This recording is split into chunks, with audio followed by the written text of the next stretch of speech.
السلام علیکم، welcome to my channel. امید ہے آپ سب لوگ خیریت سے ہوں گے اور ناول اسٹون ہارٹ ریڈ کر رہے ہوں گے۔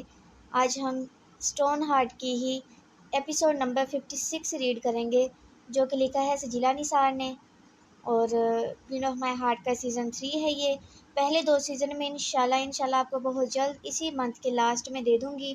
پہلے شاید مائی ہارٹ بیٹ دوں کیونکہ اس کی ریکویسٹ زیادہ ہے، وہ آپ لوگوں کو کہیں بھی نہیں مل رہا، تو میرے پاس تو موجود ہے، تو میں آپ کو اسی منتھ کے لاسٹ میں 3-4 پارٹس میں، زیادہ سے زیادہ 5 پارٹس میں وہ پورا ناول کمپلیٹ آپ کو دے دوں گی۔ کیونکہ ناول لینتھی ہے تو 1 یا 2 پارٹ میں مشکل سے ہوگا، تو آپ لوگوں کو میں اسی منتھ کے لاسٹ میں 5 پارٹس میں آپ کو میں وہ ناول کمپلیٹ دے دوں گی۔ تو آپ لوگ یہ بھی پڑھیں ناول اور بتائیں آپ کو کیسا لگ رہا ہے۔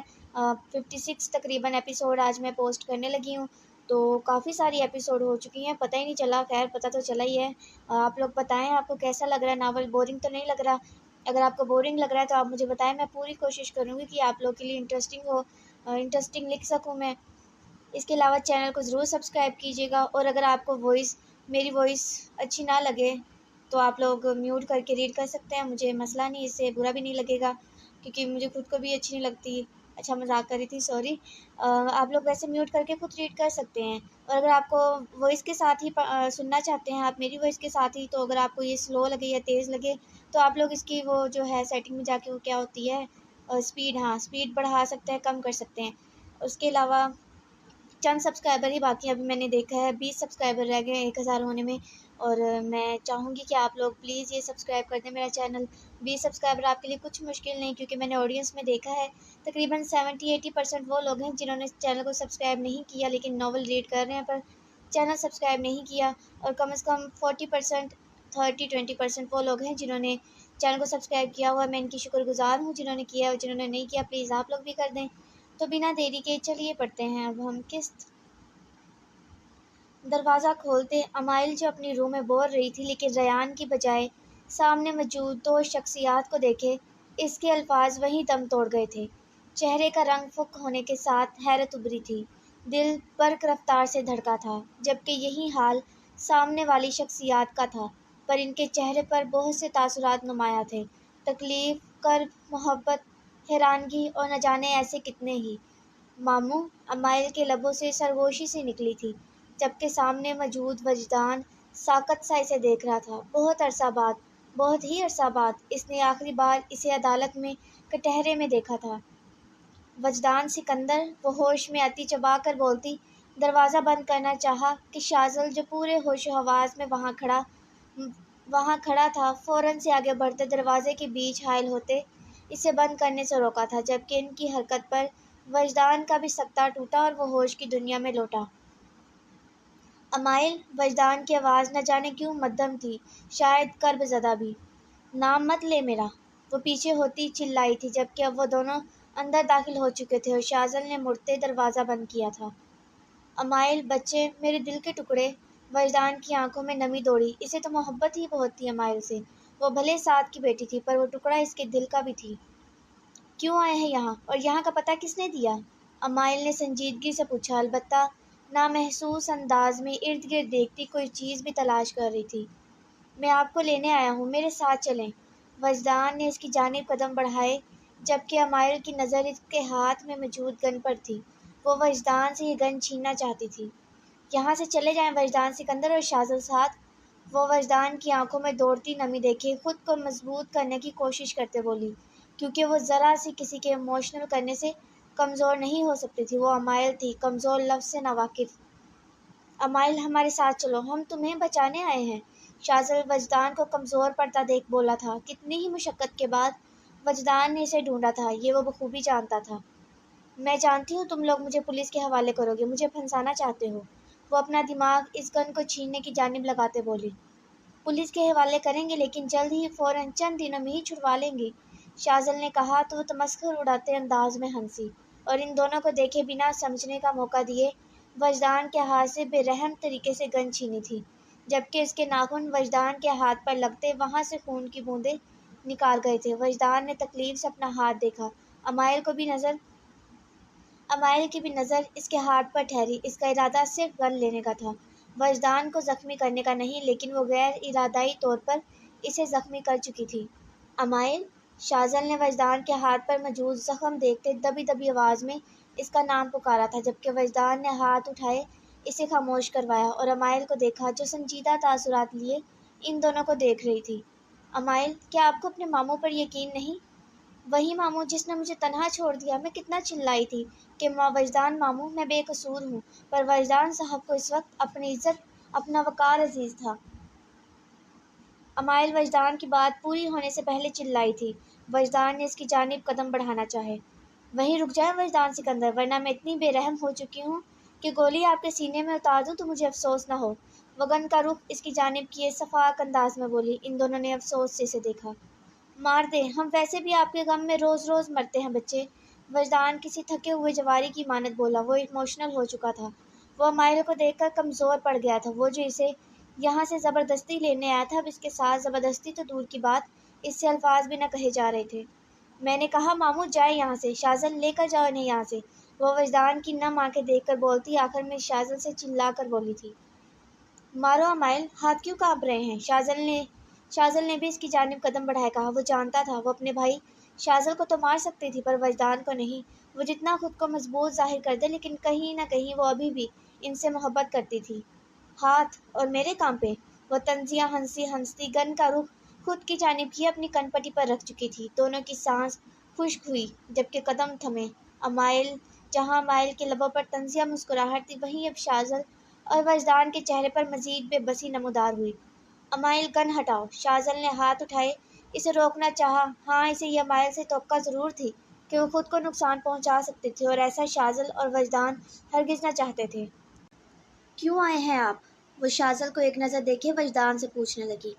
آپ کو بچانے۔ خفیہ خبر ملی ہے اگلے مہینے آپ کے خلاف آرڈرز جاری ہونے والے ہیں۔ میری بات مانیں بچے، اس سے پہلے سرنڈر کر دیں، اپنا آپ پولیس کے حوالے کر دیں۔ میں وعدہ کرتا ہوں میں آپ کو موت سے بچا لوں گا۔ وہ وجدان کی بات پر اس کا ہاتھ گن پر مضبوط ہوا، ماتھے پر بل پڑے۔ بلیو می امائل، وجدان نے بے بسی سے کہا۔ نظر اس کی کن پٹی پر موجود لوڈڈ گن پر تھی جس کے ٹریگر پر اس کی انگلی تھی۔ ذرا سی چوک اس کی جان لے سکتی تھی۔ وہ اپنی جان کے ساتھ ان کی جان بھی سولی پر لٹکائے ہوئے تھی۔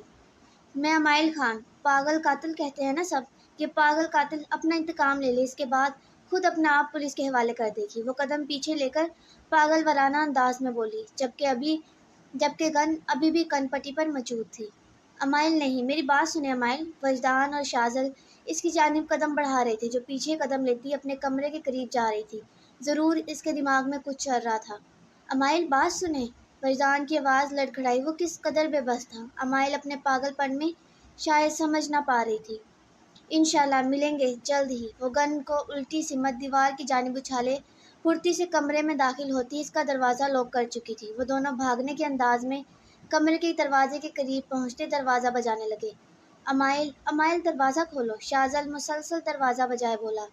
امائل بھاگنا مت، باہر پولیس ہے، پولیس نے تمہیں چاروں طرف سے گھیرا ہوا ہے۔ وجدان بھی دروازہ بجائے بولا۔ وہ جانتا تھا اگر اس نے کمرے میں بند ہوتے کمرے کو لاک کیا ہے تو ضرور وہاں سے بھاگنے کی کوئی جگہ تھی، جبکہ وہ جو اپنا ہر وقت تیار شدہ بیگ جس میں اس کا خاص ضروری سامان ہوتا تھا اٹھا کر دراز سے گن نکال رہی تھی کہ وجدان کی بات پر دراز کھولتا اس کا ہاتھ رکا اور پلٹ کر دروازے کی جانب دیکھا جس کو اب باہر سے دھکا مارا جا رہا تھا۔ پولیس؟ وہ زیر لب بڑبڑائی۔ پولیس مائی فٹ، وہ چبا کر بولتی دراز سے گن نکالتے کھڑکی کی جانب گئی تھی اور ایک نظر دروازے کو دیکھا جو تقریباً ٹوٹنے کو تھا۔ وہ واپس اندر آئی اور شیشے کا ٹیبل گھسیٹے دروازے کے سامنے کیا تھا اور پھر کھڑکی کے قریب پہنچے وہاں سے باہر کو نکلی تھی۔ اونچائی بالکل نہ تھی، شاید 2 فٹ اونچائی ہوگی۔ وہ کھڑکی سے پھلانگتی پیچھے والی گلی سے نکلی تھی اور روڈ کی جانب بھاگی اور اپنی گلی کی جانب جھانکا جہاں صرف ایک جیپ کھڑی تھی، وہ بھی وجدان کی، اور اس میں صرف 2 آدمی بیٹھے تھے۔ اس کے قدم اس جیپ کو دیکھتے رکے، ماتھے پر بل سمٹے اور حیرت نمودار ہوئی۔ ماموں تو کہہ رہے تھے پولیس نے گھیرا ہوا ہے، لیکن اس نے حیرت سے ارد گرد دیکھا، وہاں کوئی موجود نہ تھا۔ پھر کچھ سمجھ آنے پر اس نے دانت کچائے۔ مطلب وجدان سکندر مجھے پولیس سے ڈرا کر چکمہ دینا چاہتے تھے، پر میں بھی امائل ہوں، آسانی سے کسی کے ہاتھ نہیں آ سکتی۔ وہ خود سے بڑبڑائی اور کسی کے بھاگنے کی آواز سنائی دی جو قریب تر آ رہی تھی۔ وہ روڈ کی جانب بھاگتی وہاں سے رائٹ سائڈ پر مڑے تیسری گلی میں انٹر ہوئی تھی اور پھر چند ہی منٹوں میں وہ وہاں سے فرار ہو چکی تھی۔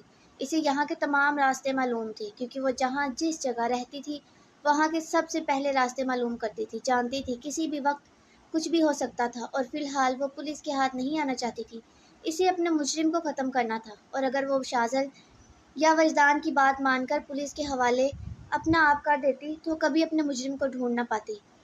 شازل، وجدان اور ان کے ساتھ موجود 2 آدمی تقریباً 30 منٹ سے امائل کو ڈھونڈ رہے تھے، جو ان کو چکمہ دے گئی تھی۔ اب وہ چاروں روڈ پر کھڑے ارد گرد دیکھ رہے تھے۔ وجدان نے اپنے پھٹتے سر کو انگلیوں کی مدد سے مسلا تھا۔ سر، وہ بھاگ گئی ہیں، ان میں سے ایک آدمی بولا جو ہانپ رہا تھا۔ تم دونوں واپس جاؤ، کسی کو خبر نہ ہو۔ وجدان نے ان 2 آدمیوں کو اشارہ کیا تو وہ گئے تھے۔ وجدان شازل کی جانب مڑا جو خود پریشان تھا۔ ماموں، اب کیا کریں؟ پتہ نہیں شازل، میں کھل کر کچھ بھی نہیں کر سکتا۔ میں امائل کی وجہ سے مجبور ہوں کوئی بھی قدم اٹھانے سے، کیونکہ اگر میرے متعلق کسی کو علم ہوا تو امائل کو خطرہ ہے۔ مجھے خود کی پرواہ نہیں، امائل کی ہے، پر وہ سمجھ نہیں رہی۔ ماموں، شازل نے اس کو اپنے بال سختی سے پکڑے دیکھ اس کے بازو پر ہاتھ رکھتے ریلیکس کرنا چاہا۔ مرتضیٰ کی نظریں اندر داخل ہونے والی شخصیت پر اٹکی تھی۔ اسے اپنے گرد سب تھمتا ہوا محسوس ہوا۔ وہ یک تک بس اس شخصیت کو دیکھ رہا تھا جو بے حد حسین تھی۔ وہ اپنی نشست سے بے ساختہ کھڑا ہوا، جبکہ اندر داخل ہونے والی شخصیت نے ایک نظر مرتضیٰ کو دیکھتے ریان کو دیکھا۔ ریان، سوہان انکل کہہ رہے ہیں کہ تم اپنا فون کیوں نہیں اٹھا رہے اور مٹھائی منگواؤ، بکرے بھی ذبح کروانے کے لیے کسی کسائی کو شاید دیکھو۔ پتہ نہیں ایسا کچھ کہہ رہے تھے، تم خود فون کر کے پوچھ لو۔ یشمل کندھے جھکا کر بولتی جو بات سمجھ میں آئی تھی اسے بتائی تھی۔ مٹھائی کس لیے؟ کوئی خوشخبری ہے کیا؟ ریان نے ناسمجھی سے یشمل کو دیکھ کے پوچھا۔ معلوم نہیں، انکل کہہ رہے ہیں وہ جلد آ کر خوشخبری دیں گے، تب تک مٹھائی منگوائیں۔ ٹھیک ہے، ریان نے سمجھنے والے انداز میں سر ہلاتے کہا تو وہ ویسے ہی سنجیدہ تاثرات لیے ڈرائنگ روم سے نکلی۔ جبکہ دروازہ بند ہوتے ہی مرتضیٰ کا ستا ٹوٹا۔ اس نے ارد گرد دیکھا، یشمل جا چکی تھی، اور پھر سر جھکائے ریان کو جو سوالیہ نظروں سے ہی سے دیکھ رہا تھا۔ مرتضیٰ گڑبڑایا۔ تو کیوں کھڑا ہے؟ ریان فون نکالتے اس سے پوچھنے لگا تو اپنی بے اختیاری کو کوستا اس کے پاس بیٹھا۔ یہ جو ابھی لڑکی آئی تھی، یہ کون ہے؟ اس نے نہایت بے صبری سے پوچھا۔ آنکھیں اور لہجے سے اشتیاق جھلک رہا تھا۔ وہ شاید یشمل سے بے حد متاثر ہوا تھا۔ سکر بھائی کی بیوی ہیں، ریان نے بازل کو میسج کرتے مصروف سے انداز میں کہا تو مرتضیٰ تھٹکا۔ دمکتا چہرہ پل میں ماند ہوا، جبکہ اب چہرے پر حیرت ابھری۔ سکر بھائی کی کب شادی ہوئی؟ اس نے اسی حیرت کے ساتھ پوچھا۔ بازل کا تو پتہ تھا، پر یہ سکر نے کب شادی کی تھی؟ یہ نتیجہ ہے تیرا میرے گھر سے غیر حاضری کا۔ ریان نے فون صوفے پر رکھتے اس کی جانب دیکھے اور مصنوعی خفگی سے کہا۔ بتا نا یار، بھائی نے یہ چند کب چاڑا؟ لمبی کہانی ہے، چھوڑ نا یار، بس سمجھ لے بہت بڑا چند چاڑا تھا، لیکن یشمل بھابھی بہت اچھی ہیں، بہت۔ ریان کا بالکل دل نہیں تھا کہ وہ اس کہانی کو اب تفصیلاً مرتضیٰ کو بتائے، کیونکہ سکر اور یشمل کے نکاح کی کہانی مختصر اس نے ہرگز نہیں سننی تھی۔ بے حد بے صبرا تھا مرتضیٰ، اور پوری سنانے کے حق میں ریان نہیں تھا۔ بے حد خوبصورت بھی، یشمل کا عکس آنکھوں کے سامنے لہرایا تو بے ساختہ سرگوشی اس کے لبوں سے نکلی، لیکن وہ تو شکر تھا ریان سن نہ پایا۔ کیا بک رہا ہے؟ اسے منہ ہی منہ میں کچھ بڑبڑاتا دیکھ ریان نے اسے مکہ جڑتے پوچھا، جس نے بازو سے ہلائے اسے دیکھا۔ تیرے ہاتھ کنٹرول میں نہیں رہتے کیا؟ اس نے گھورا تھا، پر یہاں اثر ہی کسے تھا؟ ریان اسے اگنور کیے لیز کی پلیٹ اٹھائے گود میں رکھ چکا تھا۔ اس کی اس حرکت پر مرتضیٰ نے آنکھیں چھوٹی کیے اسے دیکھا۔ مجھے ایسا لگ رہا ہے جیسے میں نہیں تو میری طرف آیا ہے، بھکڑ سب خود کھائے جا رہا ہے۔ وہ اس کی گود سے چپس کی پلیٹ اٹھائے بولتا خود کی گود میں رکھ چکا تھا۔ ریان ہنسا اور دوسری پلیٹ اٹھا چکا تھا اور ساتھ گپ لگانے لگے۔ امائل وہاں سے فرار ہونے کے بعد ایک اور گھر کے قریب آتی، ارد گرد دیکھتی، دروازے کا لاک کھولنے لگی۔ وہ ساتھ کی ایک جانب سے مشکور تھی کہ وہ ہر مہینے لاکھوں کے حساب سے پیسے اس کے اکاؤنٹ میں ٹرانسفر کرواتا تھا۔ وہ جب جیل میں پاگل خانے میں تھی تب بھی وہ اس کے حصے کے پیسے اس کے اکاؤنٹ میں ٹرانسفر کرواتا، جو کہ اب اس کے لیے مددگار ثابت تھے۔ ویسے بھی وہ یہ سوچ کر ان پیسوں کو استعمال کرتی تھی کہ سعد کی آدھی جائیداد کی وہ مالک تھی۔ سعد نے اپنی آدھی پراپرٹی اس کے نام کروائی ہوئی تھی۔ اب وہ انہی پیسوں کے استعمال سے 3-4 فلیٹ خریدتی اپنی ملکیت میں کر چکی تھی، کیونکہ اسے ان سب کی ضرورت تھی۔ وہ ایک گھر زیادہ دیر تک نہیں رہ سکتی تھی۔ وہ گھر کا لاک کھولتی اندر داخل ہوئی اور دروازے کو اندر سے بند کرتی۔ گھر بالکل خالی تھا، اور کمرے میں گئی تو وہاں صرف ایک چارپائی اور ایک کرسی پڑی تھی۔ وہ اپنا بیگ چارپائی پر رکھتی، خود کرسی پر بیٹھے ٹانگیں چارپائی پر رکھی تھی، اور ریلیکس ہو کر بیٹھی اس ہوئی کارروائی کے متعلق تسلی سے سوچنے لگی۔ کہیں اس گھر کا پتہ ریان نے تو نہیں دیا، کیونکہ اس نے کہا تھا وہ آج نہیں آئے گا۔ اس کے دماغ نے ریان کے خلاف بولا تھا۔ نہیں، ریان ایسا نہیں کر سکتا، میں بلا وجہ اس پر شک کر رہی ہوں، وہ جھوٹ نہیں بولتا۔ اس نے خود کی سوچ کو نفی کرتے ساتھ سر بھی نفی میں ہلایا تھا۔ اگر اس نے نہیں کیا تو کس نے کیا ہے؟ اس گھر کا تو صرف اسے ہی پتہ تھا۔ ایک اور سوال دماغ کی جانب سے ابھرا۔ امائل، تم کسی پر یقین نہیں کر سکتی؟ کسی پر نہیں؟ تمہیں ریان پر بھی یقین نہیں کرنا؟ تمہیں خود کے علاوہ کسی پر بھی یقین نہیں کرنا؟ وہ بڑبڑائی تھی۔ لیکن ریان نے ایسا نہیں کیا، میرا دل کیوں نہیں مان رہا؟ وہ الجھی تھی اور اپنا سر پیچھے کو گرائے جالے لگی چھت کو دیکھنے لگی۔ اس گھر کے بارے میں صرف ریان۔ وہ بولتے بولتے رکی، چونکی اور پھر ایک دم سے سیدھی ہوئی۔ دائم؟ اس نے دائم کا نام زیر لب بڑبڑایا۔ دائم بھی جانتا تھا، کہیں آئزل کی خاطر اس نے شازل کو… وہ خود سے بولتی بات ادھوری چھوڑ گئی تھی، دماغ میں ہوتے جھماکے اسے مزید الجھا رہے تھے۔ اسے دائم اور ریان دونوں پر شک تھا، پر شک میں سر فہرست دائم تھا۔ ضرور یہ دائم نے کیا ہے، دائم، آئی سویئر آئی ول کل یو۔ وہ خود سے بڑبڑاتی کرسی سے اٹھی۔ کس کا فون بجا؟ اس نے پینٹ کی جیب سے اپنا فون نکالا جہاں ریان کی کال تھی۔ اس نے چند پل فون کو دیکھا اور پھر کچھ سوچتے فون اٹھایا تھا۔ کیسی ہیں آپ؟ آپ نے کھانا کھایا؟ فون کے اٹھاتے ساتھ ہی اس نے جو بولنے کو لب وا کیے تھے کہ ریان کی فکر مند آواز پر واپس لب آپس میں پیوست ہوئے۔ امائل، آپ ٹھیک ہیں؟ اس کی خاموشی پر دوبارہ دوسری جانب سے ریان کی پریشان آواز گونجی۔ کہاں ہو تم؟ اس نے اس کے سوال کو اگنور کیے سنجیدگی سے اس سے پوچھا۔ میں گھر ہوں، بس کچھ دیر میں آپ کے پاس آتا ہوں۔ حکم کرے کیا لاؤں راستے سے آپ کے لیے؟ ریان کی مسکراہٹ زدہ آواز اس کے کانوں میں پڑتی سے الجھا گئی تھی۔ اس کا رویہ یہ بتا رہا تھا کہ وہ امائل کے ساتھ ہوئے واقعے سے بے خبر تھا۔ مطلب ریان نے اس کے متعلق کسی کو نہیں بتایا۔ ریان، تم وہاں مت جانا، میں خود تمہیں مل لوں گی۔ چند پل کی خاموشی کے بعد امائل بولی۔ کیوں خیریت؟ پر میرا تو دل ہے نا آپ سے ملنے کا۔ اس کی بے چین آواز پر امائل خاموش ہوئی۔ وہ اسے کیا کہتی؟ وہ اسے اپنے الفاظوں سے خاموش کروا دیتا تھا۔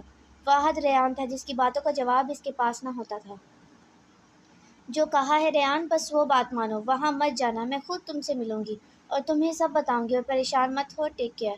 وہ ہمیشہ کی طرح اپنی بولتی فون کاٹ چکی تھی اور بیگ سے گن کی گولیاں نکالے اپنی گن کو فل کرتی چند بلٹس اپنے پاس رکھی تھی، جبکہ دوسری جانب ریان افسردگی سے مسکرایا تھا۔ اس کا بے حد دل تھا امائل سے ملنے کا، اسے دیکھنے کا، پر اس نے منع کر دیا تھا اور انتظار کا حکم تھا تو اس پر بھی لازم تھا وہ اب انتظار کرتا۔ پورے ملک ویلا میں یہ خوشی کی خبر پھیل گئی تھی کہ حور دل ماں بننے والی تھی۔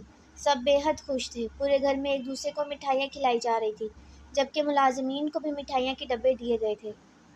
وجدان اور شازل بے بس سے گھر میں داخل ہوئے، لیکن لاؤنج سے اٹھتے قہقہ اور چائے کی خوشبو پر وہ دونوں ٹھٹکے، جبکہ ٹیبل پر موجود مٹھائی کا ڈبہ بھی حیران کن تھا۔ کیا ہوا؟ سب خیریت؟ شازل کی آواز لاؤنج میں گونجی تو سب نے مڑ کر شازل اور وجدان کے سنجیدہ چہرے کو دیکھا۔ ارے بھیا، آپ آ گئے، کب سے آپ کا انتظار ہو رہا تھا۔ مشعل مٹھائی کا ایک پیس اٹھائے اس کی جانب آتے اس کے منہ کے قریب کیا، جس نے ناسمجھی سے اسے دیکھے چھوٹی سی بائٹ لی تھی۔ اب وہی ٹکڑا اس نے وجدان کے سامنے کیا تو اس نے بھی اس کے سر پر پیار کرتے مٹھائی کو ذرا سا کھایا تھا۔ لیکن ہوا کیا ہے، بتائیں تو۔ شازل ابھی بھی ناسمجھی سے انہیں دیکھ رہا تھا۔ مبارک ہو شازل، تم باپ بننے والے ہو، یشمل نے مسکراتے ہوئے کہا تو اس نے حیرت سے منہ کھولے یشمل کو دیکھا، پھر سب میں دھیمی دھیمی مسکراہٹ لیے حور دل کو جس کے گال سرخ ہو رہے تھے، پھر اپنے ساتھ کھڑے وجدان کو گردن موڑے دیکھا جو خود حیرت سے کبھی اسے تو کبھی اپنی فیملی کو دیکھ رہا تھا۔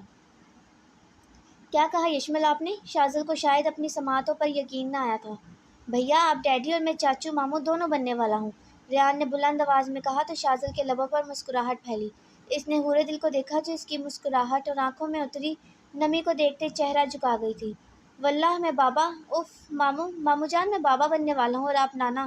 یا اللہ تیرا شکر ہے، یا اللہ تیرا کرم ہے، وہ خوشی سے کہتا آخر میں وجدان کو دیکھ کر بولتا اس کے گلے لگا تھا جس کا چہرہ خود کھل اٹھا تھا، دل خوشی سے جھوم اٹھا تھا۔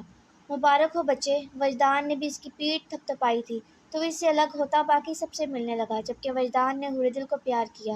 شازل سب سے ملنے کے بعد حور دل کی جانب پلٹا اور بنا کسی کی پرواہ کیے اسے زور سے اپنے سینے میں بھینچا تھا۔ اس کے اس عمل سے وہ گڑبڑائی تھی، شرم اور حیا کے مارے اسے خود سے دور کرنے لگی، جو فی الحال دور ہونے کے حق میں نہ تھا۔ وہ تو سب کی موجودگی کا خیال کرتی اس کی کمر کے گرد حصار بھی نہ باندھ سکی۔